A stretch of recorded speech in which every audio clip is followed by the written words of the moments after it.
So everything's coming together in this episode. The brutally cool action we know from episodes 2 and 4, the international espionage intrigue we know from episode 3, the family drama and the fight for the boat we know from episode 1, the nice chemistry and quippy back and forth between Sam and Buck we know from episode 2. This episode brings everything that characterizes this show. It has some characters coming back that we missed for a couple of weeks, and it hypes you up and promises a big finale. So, well, that was kind of my mini review. Now let's dive into this chapter some more.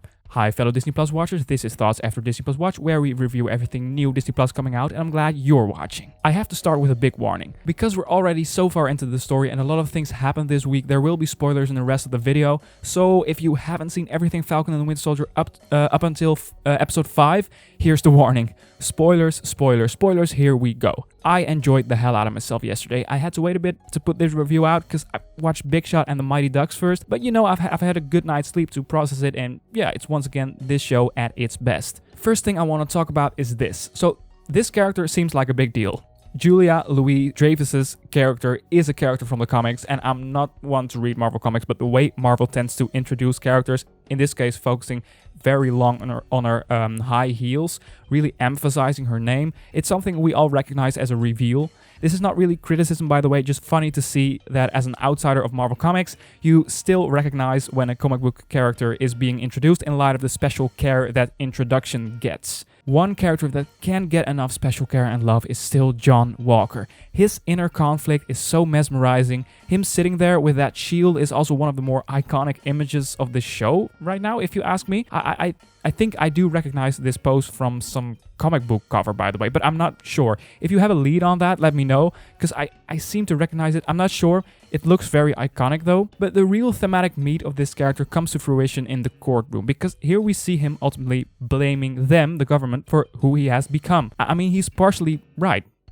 He shouldn't have taken the serum, but the government picked him, pushed him through a media circus, and he has already lived through so much during his former duty for the government. So he's essentially a product of the government. At least the new corrupted Captain America icon is. He's still a really good man at his core. I mean, in the opening scene, he shouts to himself, "Why didn't I listen?" and all that, and he does blame himself for taking the serum and acting out of impulse. Now, I want to jump to something completely different, but before we do, a quick note. If you happen to be interested in commentary on previous episodes, you can find them listed on the right in the description or on my channel page. And before we move on, did you know I'm currently the only review channel on YouTube that is specifically Disney Plus? You'll have an idea on what to expect every time. Click that button and that bell if you want to follow along. Thank you so much. So, one curious thing I noticed that does mean a lot, I think, and I believe a lot of you have noticed this too. In the training montage scene, Sam wears a red and blue shirt. So far, so obvious. But in the very last scene, this shirt is red and gray. Maybe the most obvious thing ever, but still a nice visual touch. I think Falcon will get new wings and will wield the shield along with this suit. That will be very cool. Sam doesn't have super strength, so an extra tool and maybe some vibranium would really help him. The last thing I mainly want to talk about this week is this, and I want to elaborate on it some more. So I really want to explain this well, so I don't want to come across as someone who didn't think about this enough or anything. Let me start with this. I'm starting to notice that the central conflict and theme surrounding Sam is maybe starting to shift to something that does make it less nuanced, maybe. I'm still not sure what to think about the idea, and hear me out, that he didn't want to accept the shield because he's a man of color. Because he's a man of color. Because how I interpreted him handing over the shield at first was, well, he doesn't want to disappoint Steve. He doesn't want to do it if he doesn't live up to it. He feels the pressure and the world is watching, all that. This side of the character is still being represented though, even in the dialogue in this episode, because Bucky says to him, and yeah, I rewatched the scene and pulled some dialogue out, so I'm not even paraphrasing. He said this: "Whatever happened to Walker, it wasn't your fault. I get it. It's just that shield was the closest thing I got left to a family, so when you retired it, it made me feel like I had nothing left. Began to question everything, you, Steve, me."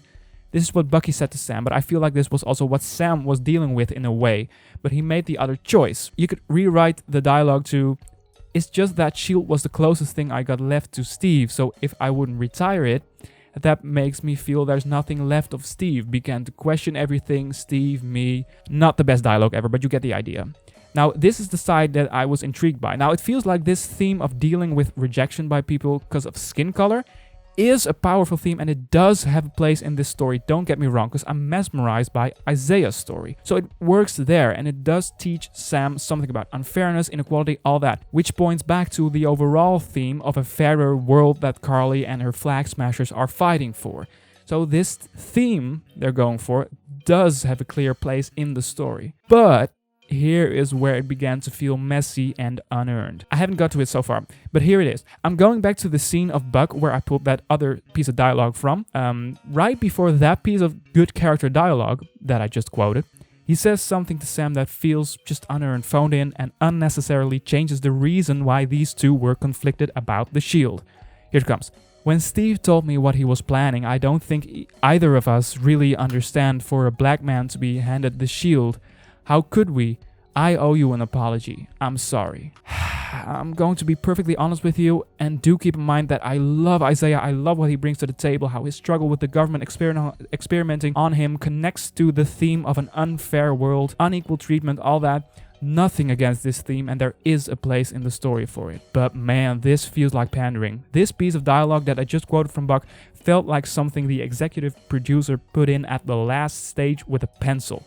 This isn't what the Sam and Buck relationship is about, if you ask me. It's a fine line, it's a big theme to handle, so it's easy to screw up, but it felt like a last-minute decision, changing the inner conflict of Sam of why he had left that shield alone. This is just my opinion, and it's perfectly fine if you disagree, but me, I totally tuned out when Bucky delivered these lines. It felt like political pandering, a white guy apologizing.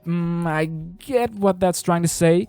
I get it, but Bucky to Sam apologizing that he saw color, really disappointing to me. That's just pulling the spine out of that relationship a bit to me. Feels like an executive decision to be politically correct, to be perfectly honest. I'm thinking about wrapping this up. So this episode was great. I know I ended with something I experienced as a big sin, but the episode was so enjoyable.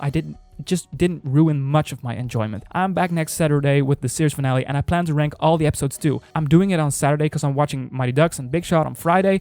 If you like this, you can give it a thumbs up if you want, and let me know what you thought. For now, have a wonderful day, and see ya!